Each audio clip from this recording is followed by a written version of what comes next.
Charles Leclerc sets out Ferrari's title ambitions after leading a Ferrari 1-2 in the United States Grand Prix as Max Verstappen and Lando Norris's latest battle results in action from the stewards. Elsewhere, Lewis Hamilton's nightmare weekend at the Circuit of the Americas, came to an early end. From Racing News 365, my name is Nick Golding, and I'm delighted to be joined at this horrible hour early in the morning by lead editor Ian Parks. Ian, it feels a discredit to not be starting with Leclerc and Ferrari, but we have to start with Max and Lando. Not one, but two battles during the race. The first at the very first corner, and the second on lap 52 at turn 12. Yeah, it's one of my favourite Grand Prix, first of all, Nick. I absolutely love the Circuit Americas. Would love to have been there in person on this occasion, but unfortunately circumstances dictated otherwise. But nevertheless, what a fantastic Grand Prix to look back on. As you say, let's go into that Turn 1 incident straight away, because that's where a lot kicked off and where a lot of that action there dictated what followed for the rest of the Grand Prix, because Lando on pole, Max alongside him on the front row, and for me, Lando just left too big of a gap going into that, what is a sharp left-hander at turn 1 up the hill. As the late, great Ayrton Senna once said, you're not a racing driver if you don't go for a gap, and Max Verstappen went for it. Yes, okay, he pushed Lando wide and off the circuit, but how many times have we seen that happen in past US Grand Prix at the Circuit of the Americas? It's just a regular occurrence. And the stewards, whether they looked at it or not, I'm sure they gave it a cursory glance, but bottom line is, nothing happened. And as far as I'm concerned, that was the absolutely correct decision. What, of course, it did do was allowed Charles Leclerc the run up the inside from fourth position on the grid. He delivered a superb overtake on both Lando and Max, went down the hill and was absolutely superb from there on after that over the remaining 56 laps. Great strategy by Ferrari to deliver him his third win this season and his eighth of his F1 career. But as you say, what then unfolded after was yet another incident between Max and Lando. Turn 12, lap 52. It had been coming, it had been building. There was a 6-lap tyre difference between Max, who had pitted before Lando, on the hard tyres, and Lando managed to reel in Max over the course of the following laps. He'd had a few looks in the laps previously, but then on lap 52, as you say, it was so nearly a bit of Austria all over again, very nearly a coming together. It could have been a lot worse than it was. Yeah. But turn 12 at the Circuit of the Americas, again, it's another sharp, almost 90-degree left-hander. Lando made his move around the outside, but in doing so, both drivers went off the circuit. Lando overtook Max off the circuit, and that, for the stewards, is, as per the regulations, you cannot do that. Lando decided with his team, in conjunction with his race engineer, Will Joseph, to not to not give back that particular place, that third place as it was, because the Ferrari duo, Leclerc and Carlos Sainz, were already up the road. There was a moment coming towards the end of that lap and the start of lap 53 where it almost appeared as if Lando was considering giving the place back. You would have thought that the racer within him, the driver within him, would have thought that's too cut and dried for me. I've quite clearly gone off track to make that move stick. But as I say, I think the radio chatter between himself and Will Joseph almost overrode that kind of natural driver instinct within him to give the place back. In the end, they rolled the dice. They tried to open up the 5-second gap. It proved to be 4.1 at the end as they crossed the checkered flag, as they took the checkered flag, crossed the line, and it resulted in Lando being third at the checkered flag, immediately dropping to fourth and losing another 3 points quite crucially in this Drivers' Championship battle with Max Verstappen, now 57 points behind with 5 Grand Prix and 2 sprints to go. You've got to think that that's too much of a gap now for Lando to overhaul, and this is very much looking like Max Verstappen's 4th consecutive title in a row. For certain. And what's really interesting is you've got Christian Horner, clearly saying rules are rules. Lando overtook Max off the circuit. It's a slam dunk penalty. Andrea Stella, with the complete opposite, as he would be, being the McLaren team principal, actually saying that the stewards getting involved was an inappropriate interference and a beautiful piece of motorsport. Very, very strong words, actually. And it comes down, though, to, in my opinion, the same old thing. If there wasn't a runoff area and if it was instead gravel, you're not going to get these incidents. The drivers will know where the limits are, but more importantly, it will be easier for the fans to follow because actually, thankfully we got the 5-second penalty before the final lap, but it's not been uncommon to get these penalties after the race is finished. Yeah, the Circuit of the Americas, Nick, is one of those really tricky tracks because it's used for MotoGP. Yeah. And we've discussed this with Spielberg in Austria, similarly about laying down gravel in certain parts of the track. Well, that makes it very difficult for the circuit owners to put down gravel for Formula One, but then completely remove it for the MotoGP riders.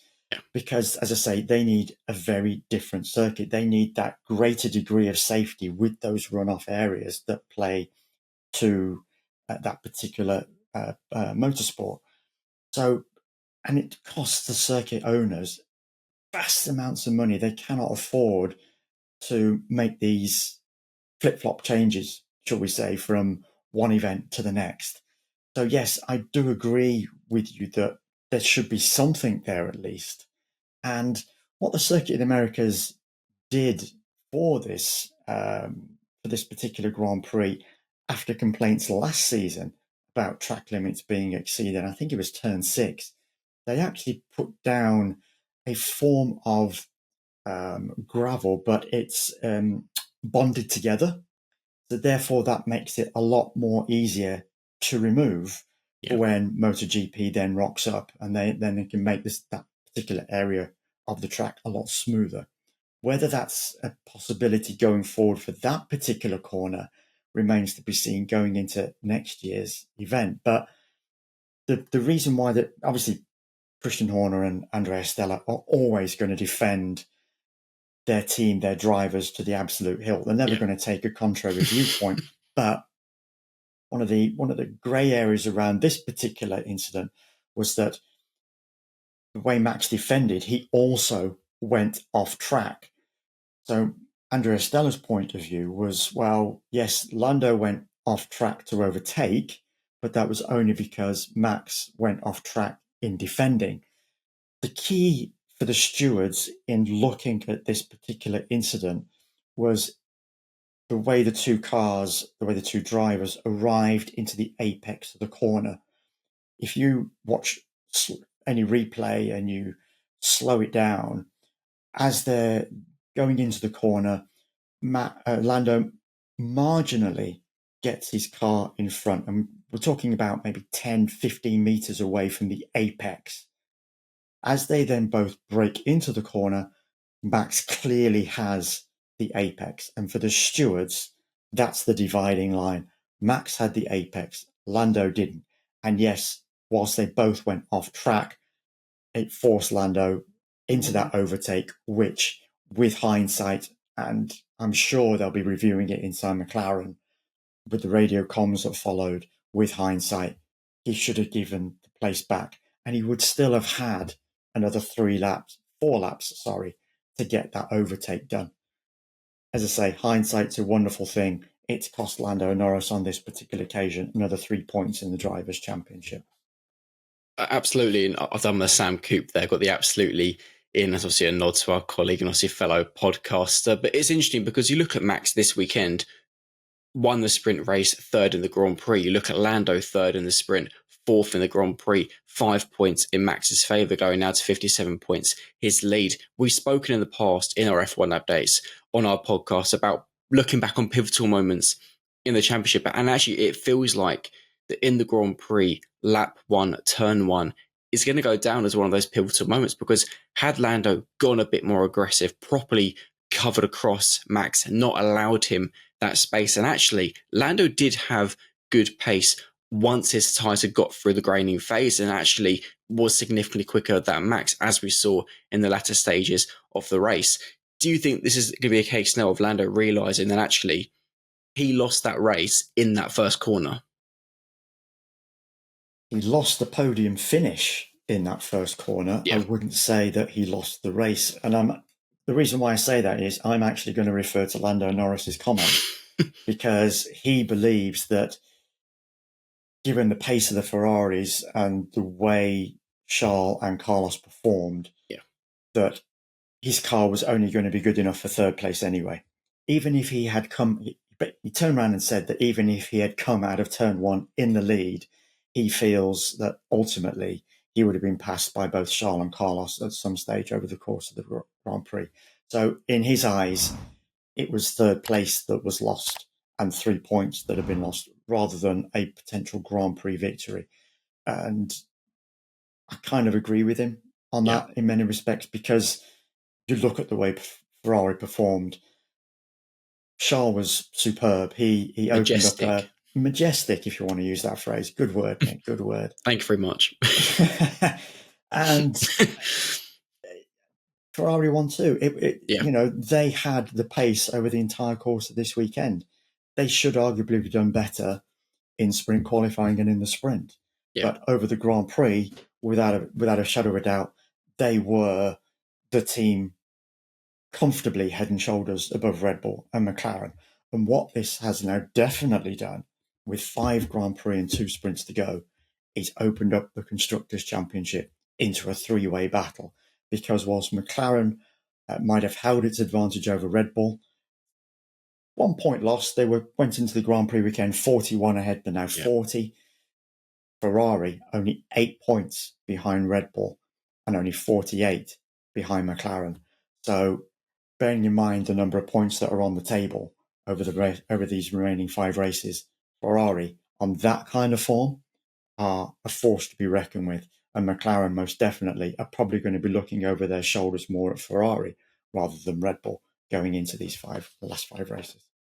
I will quickly get out there that I did predict it'd be a Ferrari 1-2. I got the order wrong. I said it'd be Carlos first, Leclerc second. But actually, though, it was very, very impressive by Ferrari. We've seen throughout the weekend that they have got very, very good race pace and 1-lap pace. But obviously, as you just mentioned there, in the qualifying sessions for the sprint and the Grand Prix and the sprint race itself, it never all came together. We saw the glimpses, but never the final product.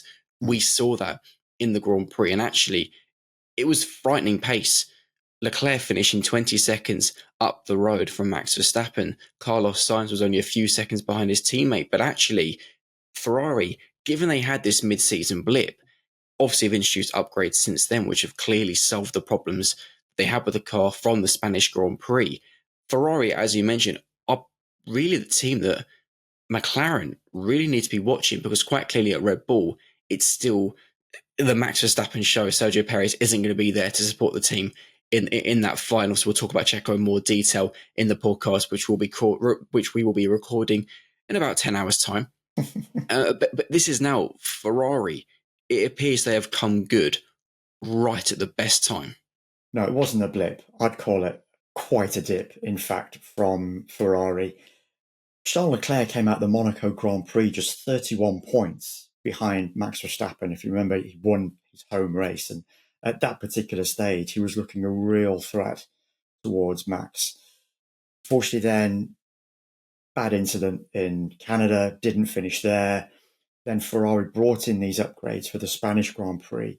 Now, they'd previously brought in some upgrades in Imola, and they really worked. They really did the trick for that car. The ones in Spain, however, just set the car back, set the team back. And it was very much that Ferrari had to take a step backwards to appreciate what they'd done with those upgrades before coming again with a fresh set. And during that mid-season period, Charles really fell back. took about, I think it was something like 24 points over a run of about 5 races, if I Yeah. remember right, something along those lines. And so you've got to look at what has now transpired. And Ferrari, for me, based on this performance over this Grand Prix weekend, and bearing in mind they're already talking themselves up for Mexico, where they feel they're going to be good there, they now could very well be the team to beat over these 5 Grand Prix, 2 sprints. The gap in the Constructors' Championship, it's only 48 points, 8 points behind Red Bull, 48 behind McLaren. You've got to think that they've got a real chance of overhauling McLaren if they can continue this kind of form. But that's going to be one hell of a battle, bearing in mind you've got both Ferraris performing, both McLarens performing. And you've got to think, as we've talked many times, Red Bull fighting with one hand behind its back because only Max Yeah. Verstappen is performing compared to Checo Perez. Then it's looking like very much it could be a Ferrari McLaren constructors title fight, going back to the heyday of Formula One that we love very much. In the terms of the drivers, as I say, Charles Leclerc really looked like he had a chance coming out of Monaco. Then there was that big dip.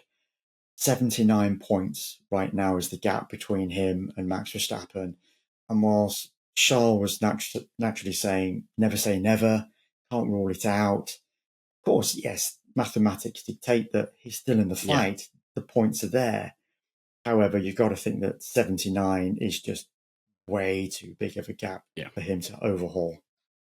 No, I completely agree with you, but never say never. There's still 5 races and 2 more sprints remaining. Mercedes, one team who are certainly not in the fight for the championship, and actually in the drivers, both their drivers are now being ruled out mathematically.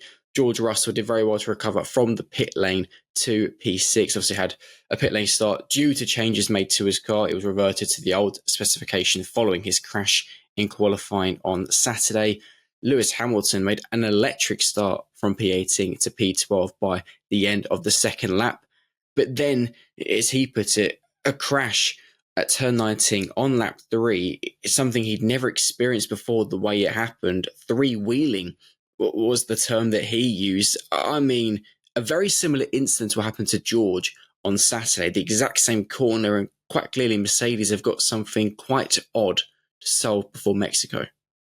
Yeah, Lewis also mentioned that he encountered a 40 kilometers per hour tailwind, which gave his car quite naturally, if that to be proven, extra impetus going into turn 19. It resulted in his W15, as he again put it, bouncing into that corner. And as you put it, he used the word 3-wheeling. So quite clearly, Mercedes has got a lot to try and sort out before a very short period of time, because we've got Mexico only next weekend and Sao Paulo the weekend after that.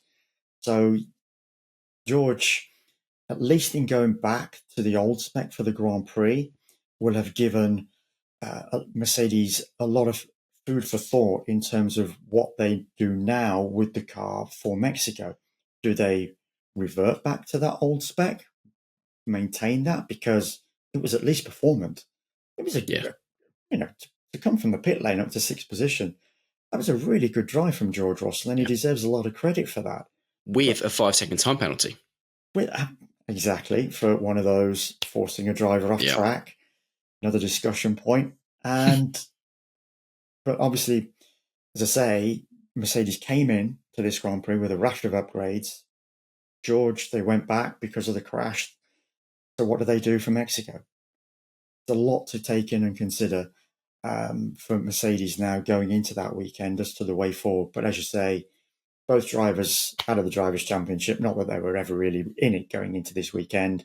And Mercedes now caught in this little bit of no man's land in the Constructors' Championship in 4th position. So a lot for them to work out, because bearing in mind that there's still a lot to play for in terms of what comes out of this season going into next season. So if they can at least try and get a better handle on this car coming out of these 5 races, and then they might be able to put things right on, you assume, what will be called the W16 for 2025. You would imagine so. Just to quickly run through the top 10 From the race, Charles Leclerc was victorious ahead of Carlos Sainz. Verstappen completed the podium, Lando Norris 4th, Oscar Piastri in a bit of a lonely 5th, Russell 6th, Sergio Perez in 7th, Nico Hulkenberg P8, the returning Liam Lawson in P9, and Franco Colapinto in a brilliant P10. So final talking point, Liam Lawson's return, P19 to P9, Colapinto getting P10. I'm counting Lawson as a rookie. Colapinto obviously is. Not a bad day for the rookies. Superb day. I mean, you've got to take your hat off to those guys, what they've done from their relative positions on the grid. Yeah. As you say, Liam Lawson, a year out. And yes, while he might have done an incredible amount of work behind the scenes, he said himself that going into Friday practice, he was incredibly rusty and he felt that. Yeah. Then he delivered that lap in Q1 on Saturday that was the third fastest, as if to underline a point to say, this is what is achievable. Yeah. And then from 19th on the grid to leap forward 10 places to finish only 2 places and how many seconds behind Sergio Perez? 11 and a half for being 11 precise. and a half seconds. Red Bull, Christian Horner, Helmut Marko are going to be looking at that and thinking, he can reproduce that kind of performance over these these next 5 Grand Prix. He is going to be giving us a lot of food for thought as to what we do with that second Red Bull seat for next season. Comfortably outperformed his teammate Yuki Tsunoda, who started 9th and finished 14th. Liam finished 5 places ahead of his teammate. Yes, Yuki also had one of those 5-second penalties, forcing somebody off track. But regardless, for that to happen, that was a real fillip for Liam Lawson going into what we've been talking about as an audition drive. Yeah. But we discussed that a lot on last week's podcast, and both Sam and I both remarked that we felt that he was going to be in the Red Bull alongside Max Verstappen next season. And boy, has he certainly laid down a marker for that position going forward. If he can do anything similar over these next 5 Grand Prix that he did on Sunday in Austin, then you've got to think he's going to be a shoo-in and Perez will be out. A driver or 2 drivers we will definitely be talking about in the podcast. And of course, for those who've been watching this F1 update, let us know your thoughts on any of our talking points or just your thoughts of the race in general in the comment section below. Ian and I need to head to bed. We've got a podcast in a few hours. From Ian and I, this has been the post US Grand Prix F1 update. As mentioned, we'll see you later for the podcast. Bye, guys. See you soon, folks. Take care.